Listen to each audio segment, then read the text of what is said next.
welcome to Vedikul. Today we will discuss chapter 6 Physical and Chemical Changes class 7th Science NCERT. So without wasting any time let's begin. हम इस chapter में से important terms देखने वाले हैं जो कि आपके एग्ज़ाम के लिए बहुत इम्पॉर्टेंट रहने वाली है. ठीक है, मतलब देयर आर स्ट्रॉन्ग चांसेस कि वो आपके एग्ज़ाम में आएंगी. ओके तो बिल्कुल शॉर्ट में सिर्फ उन्हीं टर्म्स को देखते हुए जो कि आपको एग्ज़ाम में हेल्प करेंगी हम इस चैप्टर को कंप्लीट करते हैं.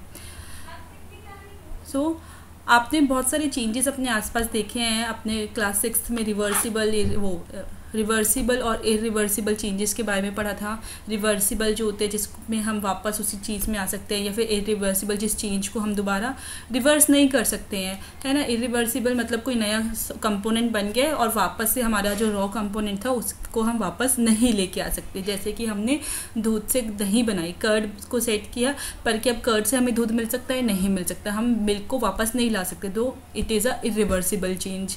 एंड रिवर्सिबल क्या था? जैसे stretching of a rubber, blowing a balloon, pencil से drawing on a drawing sheet with the help of a pencil, तो हम उसको इरेज करके वापस अपनी शीट को सेम शेप में ला सकते हैं. So all these are reversible changes, है ना.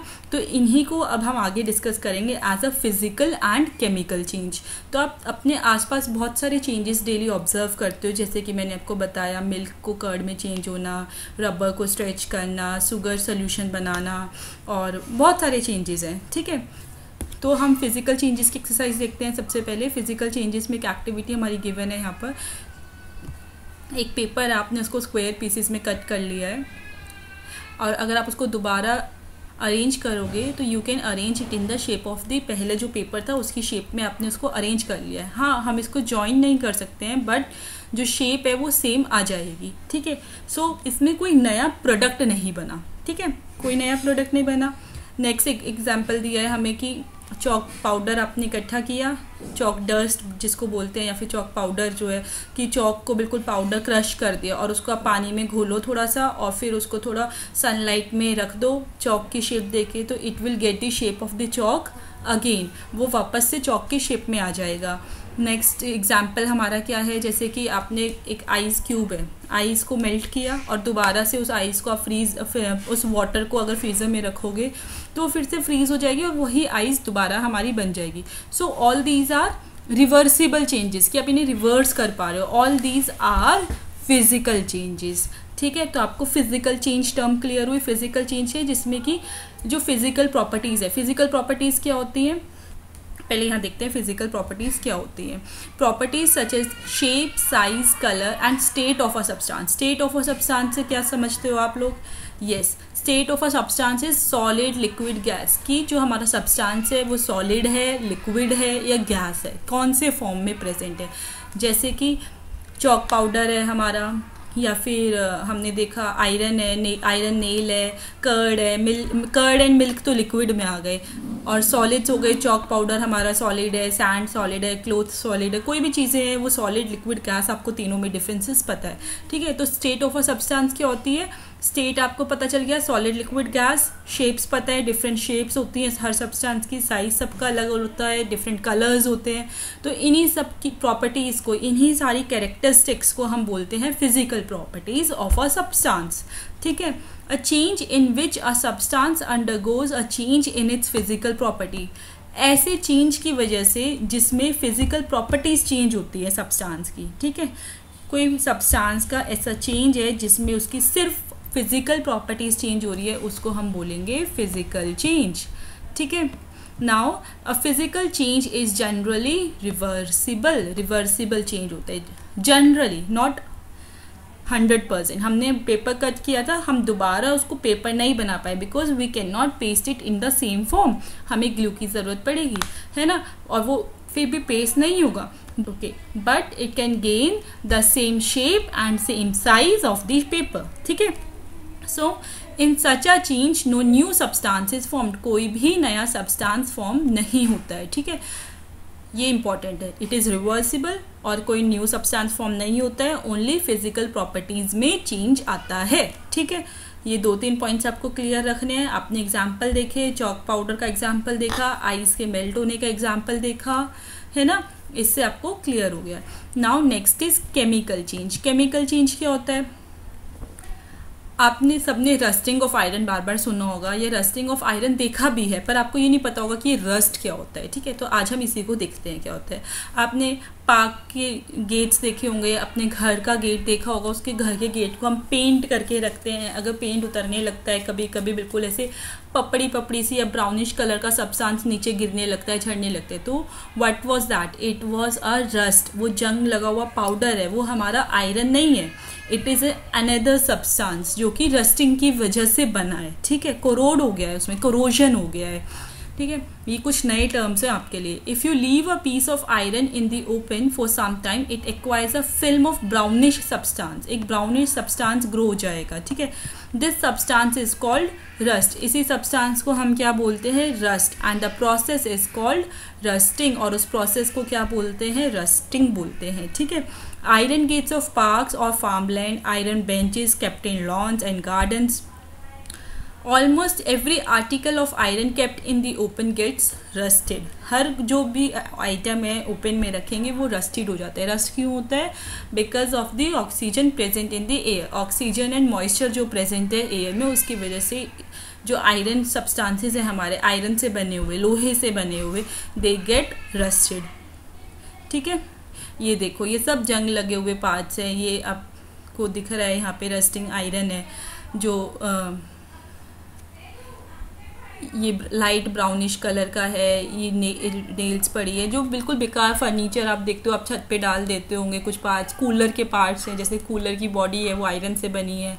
तो इन सबको बचाने के लिए हम इन पे क्या करते हैं? पेंट करके रखते हैं, जिससे कि उसकी लाइफ थोड़ी इंक्रीज हो सके और जल्दी से रस्टिंग ना हो। ठीक है, in the kitchen a wet iron pan, जो तवा है, often gets rusted if left in that state for some time. अगर हम उसको वैसे ही छोड़ देंगे तो वो क्या हो जाएगा? रस्ट हो जाएगा। Rust is not iron, it is different from iron on which it gets deposited. वो रस्ट जो है वो हमारा आयरन नहीं है, ये एक नया कंपाउंड है जो कि एयर की वजह से बना है। आयरन का एयर के साथ कॉन्टैक्ट होने की वजह से बना है। ठीक है, सो कुछ और चेंजेस देखते हैं क्या है।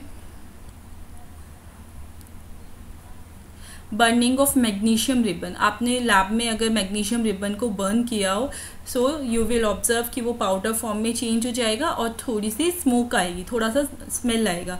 तो जब मैग्नीशियम रिबन बर्न होता है, मैग्नीशियम रिबन को हम ऑक्सीजन की प्रेजेंस में बर्न करेंगे तो नया कंपाउंड क्या बना? मैग्नीशियम ऑक्साइड बना। जो वो पाउडरी सब्सटेंस है वो मैग्नीशियम ऑक्साइड है, और उस मैग्नीशियम ऑक्साइड से हम दोबारा अपना मैग्नीशियम रिबन नहीं लेके आ सकते हैं वापस। तो it is a chemical change. ठीक है, when it is completely burned it leaves behind a powdery ash. जो पाउडरी ऐश उसने छोड़ा है, ग्रे कलर का सब्सटेंस उसको वो छोड़ेगा। ठीक है, तो दैट इज़ मैग्नीशियम ऑक्साइड। हमने देखा कि मैग्नीशियम रिबन को हमने बर्न किया तो मैग्नीशियम ऑक्साइड बनी, पाउडरी ऐश बना। इस इक्वेशन को हम कैसे रिप्रेजेंट कर सकते हैं कि मैग्नीशियम रिबन को बर्न किया इन प्रेजेंस ऑफ ऑक्सीजन तो क्या बना? मैग्नीशियम ऑक्साइड बना। ठीक है, सो ये जो मैग्नीशियम ऑक्साइड है इसका नेचर क्या है? एसिडिक है या बेसिक है?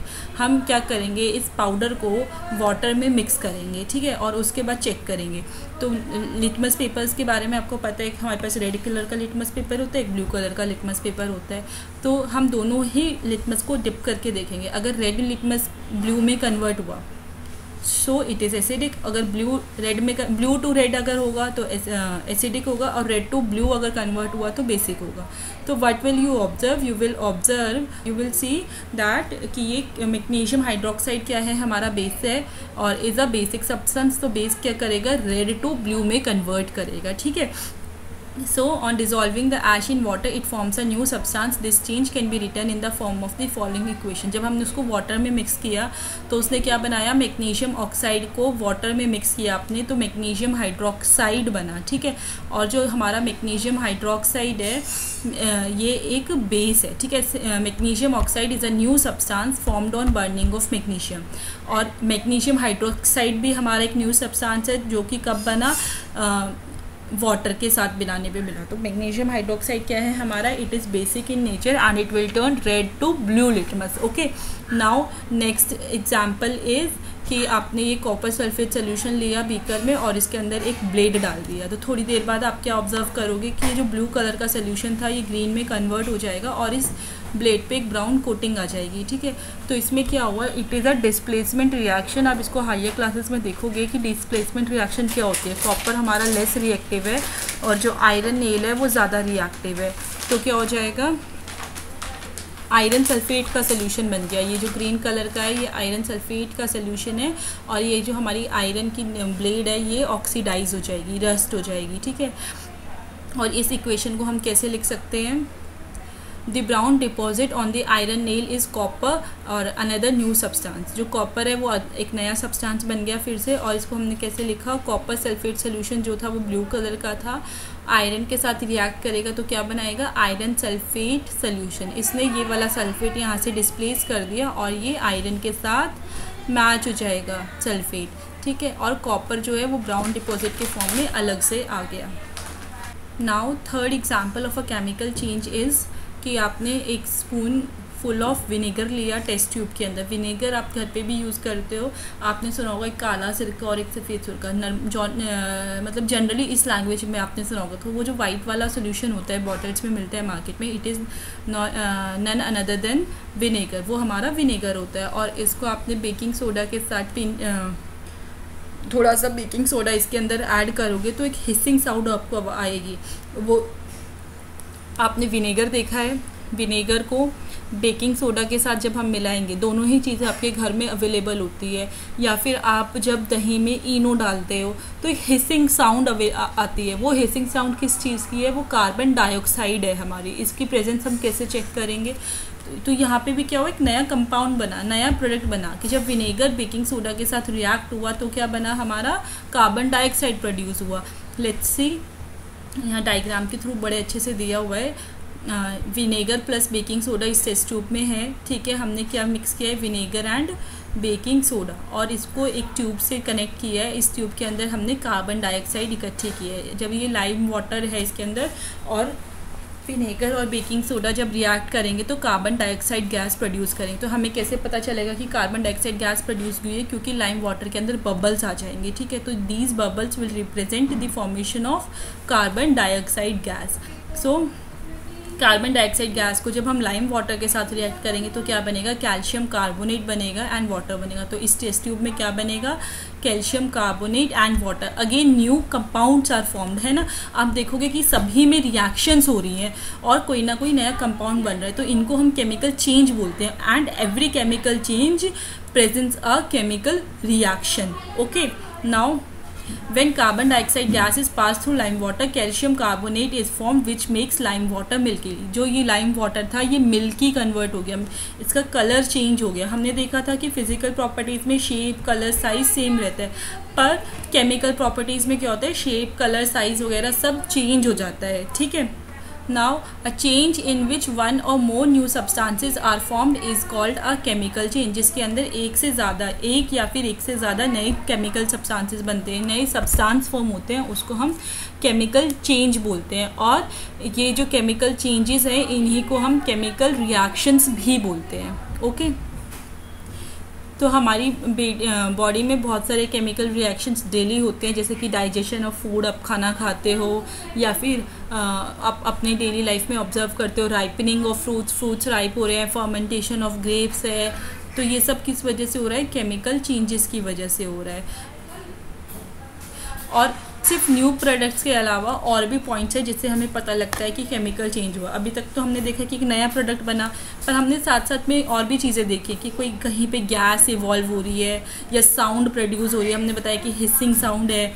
सो all these properties explain that a new product is formed. For example, heat, light or any other radiation may be given off or absorbed। या तो हीट एब्जॉर्ब होएगी या फिर रिलीज़ होएगी। गिवन ऑफ मतलब हीट प्रोड्यूस होएगी। हमारे substance गर्म हो जाते हैं, हमारी टेस्ट ट्यूब गर्म हो जाती है जब हम सोडियम कार्बोनेट, और हमारी टेस्ट ट्यूब गर्म हो जाती है कुछ रिएक्शंस में, ठीक है। सो साउंड में बी प्रोड्यूस्ड और अ चेंज इन स्मेल में टेक प्लेस, कलर चेंज हो सकता है, गैस प्रोड्यूस हो सकती है। तो all these are the science of a chemical reaction. Explosion of a firework is a chemical change, कोई आपका पटाखा आपने फोड़ा तो it is a chemical change, उसमें क्या प्रोड्यूस हुई, इसमें हीट, लाइट, साउंड और सम अनप्लेजेंट गैसेस। आपको ये सब पता है कि हीट प्रोड्यूस हो रही है, उसमें लाइट भी हो रही है, साउंड भी हो रही है, and some unpleasant gases are produced. Okay, so all these are the examples of chemical change. This is all for today, and we will continue our chapter in the next part. I hope till this all the topics are clear to you. If you still have any doubt, please write it in the comment box. Please like and subscribe my channel for more updates. Thank you.